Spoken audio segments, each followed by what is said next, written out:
Hindi siya artista, hindi rin modelo, pero ang arrive pa lang, naku, siguradong agaw pansinan ng publiko. Marami ang namamangha sa tatas niyang magsalita, English man yan o sarili niyang bokabularyo. Marami ang natutuwa, pero sa kabila ng kanyang kasikatan sa social media, nagtatago ang malungkot pala niyang pagkatao. Ano ang tunay na kwento sa likod ng nakakatawang pangalan? Otlum, ang Nima ng Bayan. Ano ko noon, bibili ako talaga ng ulam. Inisip ko na kung kay tita yung cellphone, dapat kinuha na ni tita. Tapos may dumating na bibili, wala tao, no kami lang yun eh. Oo. Kung may mga iba-ibang angulo ng CCTV, makikita talaga na kami lang nandoon. So hindi rin kinukuha ng mama. So inisip ko, baka ibang may-ari. Alam ko may CCTV, kaya alam ko na may tatawag, na mayroong kukuha noon. Sa pagharap ni Otlum sa Rated Corina, muli niyang iginiit na hindi siya nagnakaw at hindi daw siya magnanakaw. Oh, sino ba naman ang gusto mo ba mapahiya ka dahil kayo magnanakaw? Hello there! Here's me, Manambayan. Live from Pasay for Rated King, Corina Sanchez. Tara, let's go! Hi there, abangan niyo po mamaya. Pero sino nga ba si Otlum sa likod ng mga vlog at kolorete sa muka? Tubong San Rafael sa Bulacan si Otlum, nag-iisang anak ng kanyang mga magulang. Hanggang second year college lang ang kanyang natapos sa kursong Computer Science. Lingid sa kaalaman ng publiko, may diabetes si Otlum at natanggalan na rin ng isang bato o kidney. Wala na po ako isang kidney. That is my first PWD, neoskeletal, natanggalan ng major organ. At ako po yung na-dialysis na. Hindi na po ako ganun ka-healthy talaga. No, precautionary. Minsan nahabol ko yung hininga ko. Pero God is good. He gave me life. Welcome home, Bulacan! Ang pagbablog at pagsha-shoutout ang naisip niyang solusyon para kahit paano'y kumita ng pera. Hi there, baby ring. Bawat shoutout ni Otlum nagkakahalaga ng 500 pesos pataas. Depende umano sa haba ng mensahe at paraan ng pagbati. Wala ko yung rider. Shoutout mo, 500 mo. Kapag advertisement, 1.5 mo. O, di ba? Prangkaan tayo. Namumuhunan ako dyan. Anong ihulog ko sa PisoNet? Di ba? Anong ibabayad ko sa Wi-Fi? Oh, pag wala akong cellphone, nagre-renta pa ako ng cellphone, makita nyo lang ako na live. O ngayon, nag-iba yung cellphone ko, di ba nahigaan ko? Bahagi ng kanyang kinikita, ipinapadala niya sa kanyang 2 anak. Tama po ang narinig ninyo, si Otlum, isa na palang ama sa 2 niyang anak. Noon lang nakaraang Sabado, sinamahan namin si Otlum sa kanyang pag-uwi sa kanilang bahay sa Bulacan. December 2023 nang huli niyang makita at makasama ang kanyang mga anak, kaya emosyonal ang mga sumunod na eksena. Proud ka ba sa tatay mo? Opo. Bakit mo ako mahal? Bakit ka proud kay tatay? Kasi po ko yung malaki sa akin. Grabe tayo. I miss you, kuya. Bumuhos ang luha ng isang amang nangungulila. Ang masayahin at kwelang si Otlum, speechless nang makita ang kanyang panganay na si Paulo. Kahit kailan, hindi raw natigil ang kanyang responsibilidad bilang isang ama sa kanyang pamilya. Bilang magulang ng aking mga anak, handito ako susuporta, gagabay para sa kanilang buhay. Sa kabila ng kahirapan, mga anak, huwag tayong titingin sa kung ano yung meron yung iba. Makontento tayo kung ano ang meron tayo at maging proud ka kung sino ka. Pag-amin ni Otlum, matagal na silang naghiwalay ng nanay ng kanyang mga anak at hindi niya ito inilihim sa mga bata. Tanggap din daw nila ang pagkatao ng kanilang tatay. Alam nilang bakla ako. Pag tinanong mo si Paolo, Paolo, sino bakla? Si tatay. Pero proud siya sa akin. Kasi nakita niya kung gaano ako kumayod para ipakain ko sa aking pamilya at never ko silang tinuruan na gumawa ng masama. Okay lang po kahit po ano siya, ganun po. Tanggap po naman po siya kahit na bakla siya. Kasi po, siya rin po yung nagpalaki sa akin. Para kina Paulo at Ileoni. Madalas mang pagtawanan at i-bash ang kanilang tatay sa social media. Isang ulirang ama daw si Otlum.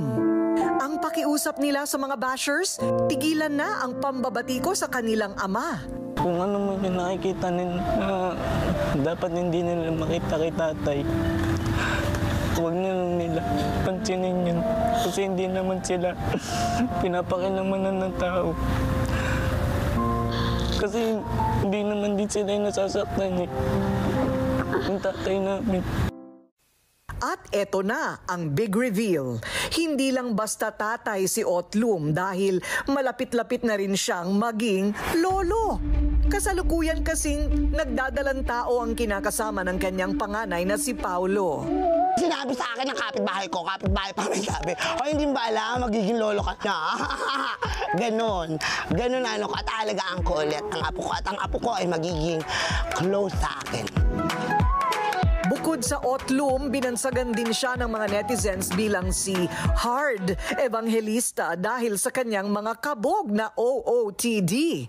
At huwag kayong manlalait dyan dahil itong si Otlum abay kahit kailan hindi raw umulit ng kanyang sinusuot na outfit. Pinagpupundaran ko yun lahat, kinikita ko na sa pagsa-shoutout. Bibili ko lang ng mga make-up, bibili ko ng mga bagong damit para hindi ako mag-ulit-ulit na damit. Sa kabila nito, marami pa rin ang kumukutya sa itsura ni Otlum. Para mabulaga ang lahat, naisip namin sa Rated Corina na i-level up ang overall look ng pambansang mima ng bayan. Pilipinas, handa na ba kayo sa Transformation 2.0 ng Mima ng Bayan?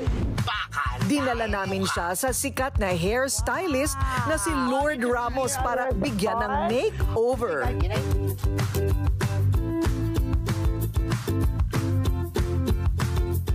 For the look of Otlum, we decided to give her a little mahogany brown shades, but then we're gonna give her mga low lights of golden browns. And then sa makeup niya mamaya, bibigyan natin siya ng very natural lang lined eyes with little lashes. Tapos papathread natin yung eyebrows niya.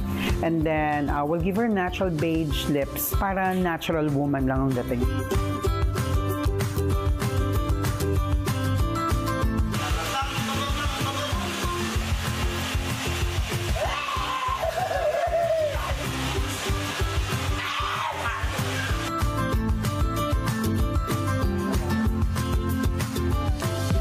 Ipinakilala din namin si Otlum sa stylist na si Rai Baile.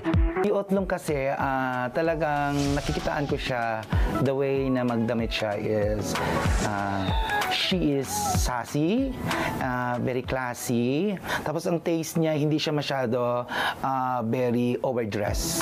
Ano kaya ang kalalabasan ng makeover ni Otlum? At ano pa ang kanyang mga pasabog? Corina meets Otlum na kaya walang bibitiw. Susunod na yan sa pagbabalik ng Rated Corina. In my early journalism years until now that I'm a producer, a host, a businesswoman, a mom, and many other things, I have witnessed how other brands made the consumers believe something that is not achievable. Believe me, I tried it myself. I've seen disappointments, I've seen complaints, I've seen how so many of these false promises ruined people's lives. Skin Pro is different because it only uses honest formulations, real active ingredients, the right dosage, no more, no less. That's why we call this soap a soap with integrity. Honest results from kojic, papain, glutathione, and Himalayan pink salt, all in one beauty bar. Triple or even quadruple whitening and brightening, moisturizing, exfoliating, rejuvenating properties.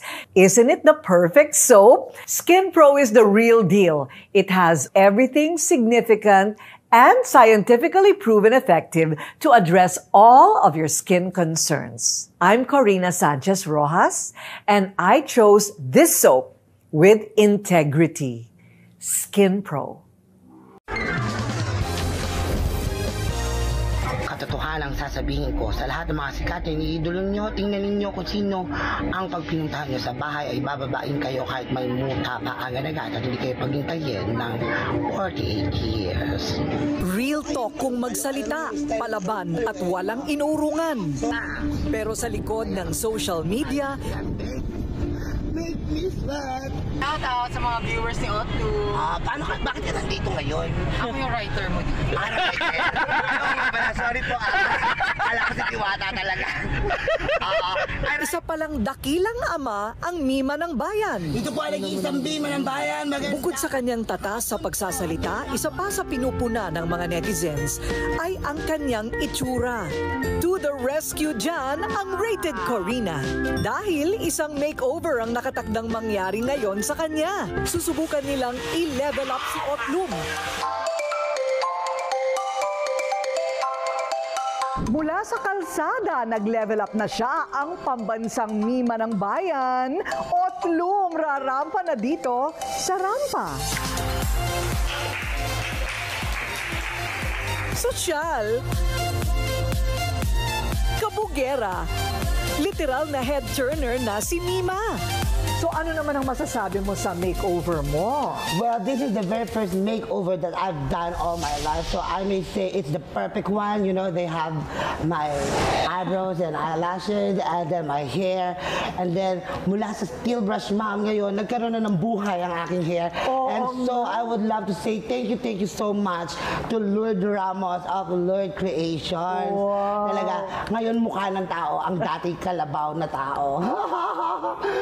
She speaks in correct grammar, Oh, thank you, madam. Yes. Correct grammar. Saan ka naman natuto mag-English? Well, since I was a kid, I studied at St. Paul's School of San Rafael, Bulacan. The only time that we can speak in Tagalog is that when our subject is Filipino. Wow!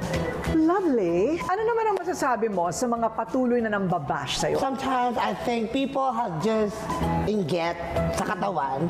And inggit is the very masakit na sakit ng kalipunan. Bakit ka makikisawsaw sa buhay na may buhay na wala ka namang alam? At ang aking pong pananamit na gawa ni Ray Valle o sumasalamin bago ka pumintas ng iba. Tumingin sa salamin, baka mas marami ka rin.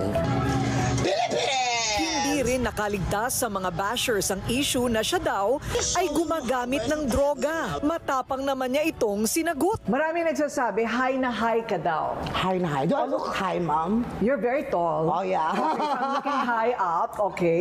Nagda-drugs ka ba daw? Dati po, inamin ko po yan sa social media para wala na akong multong katakutan sa aking sarili. Mas maganda maging transparent ka at maging totoo. Dahil kung ikaw ay magpapanggap, ito ang iyong katalunan.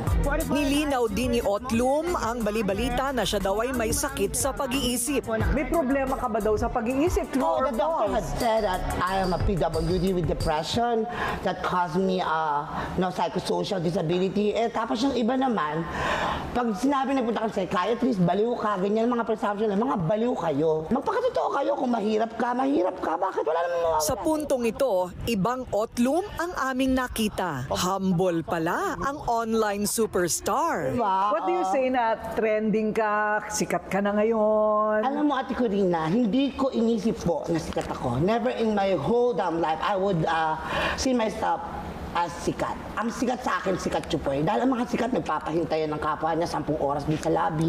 Tapos ang mga sikat papakita ng ganyan kakapal na pera, ganyan. Ako hindi. Ang ipakita ang kanyang kakayahan at angking kagandahan ang isa sa pinangarap ni Otlum lalo na ngayong Pride Month. Dito sa entablado ng rampa, dream come true si Otlum. I'd just like to say congratulations to whoever thought of this idea. Oops! Kung usapang rampahan rin lang naman, hindi po ako nagpahuli kay Otlum. Ako mismo minsan na ring rumampa sa stage na ito. Iba pala ang feeling, promise. January ng taong ito nang buksan sa publiko ang pinakabagong club na Rampa dito sa Quezon City.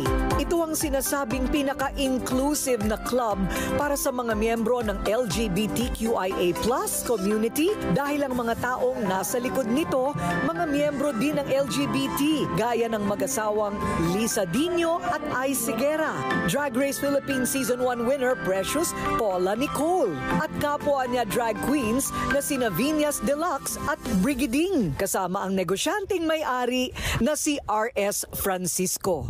Paano mo naisip na bumuo ng ganitong klaseng lugar? Matagal na ko rin na gusto ko magkaroon dito sa Quezon City, sa lugar natin, ng isang lugar para sa mga kapatid nating LGBTQIA, kung saan sila pwedeng mag-enjoy, i-celebrate ang pagiging unique, pagiging special, pati yung mga talents natin. Isa sa ipinagmamalaki ng Rampa ang kanilang mga drag performers na pang world class ang dating. Ang LGBTQIA+, yung komunidad na yan talaga, ang pumupunta rito, kasi nung nandito ako, ang daming straight. But Rampa is a safe space, di ba? Even for straight. I believe talaga na ang drag performances, hindi lang naman yan pang LGBT. Yes. Ang alam ko lang talaga, i-celebrate ang pagiging talented at pagiging unique natin LGBT. Kaya gusto natin na yung artistry na mapapanood ng mga audience natin dito, talagang kalidad. Uuwi talaga sila na sinasabi, hindi lang masaya sa Rampa, hindi lang masarap ang pagkain, hindi lang magaling, masarap mag-party, pero yung mga queens, grabe.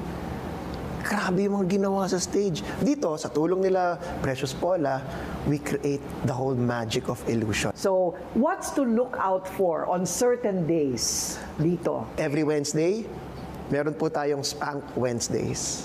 Okay. Spank Wednesdays. Ano kaya yun? Spank Wednesdays. Okay. Open sa lahat yun, Mama. Alright. Hindi lang LGBT, lahat po ng mga alay or kasangga namin. Thematic Thursdays. Yes. Mga bears, mga twinks, meron din kaming lesbian nights. Of course, our Watermelon Fridays, yun yung masaya, may mga international queens na nagpa-perform. And our Saturday parties and Sunday open drag. Si Otlum, pinagtatawanan, hinuhusgahan. Expect the unexpected. Sa kanyang mga pinagdaanan, matututunan na ba ng ilan na siya'y irespeto at maunawaan? Ang kwentong buhay niya ang sanay magsilbing aral din sa bawat isa na matutong igalang ang itsura ni Numan, maging ang piniling tahakin ng isang tao sa kanyang buhay. Dahil lahat tayo may kani-kanyang hamon at laban na dapat pagtagumpayan at hindi kailanman panlabas na anyo ang basihan ng kabutihan ng kalooban.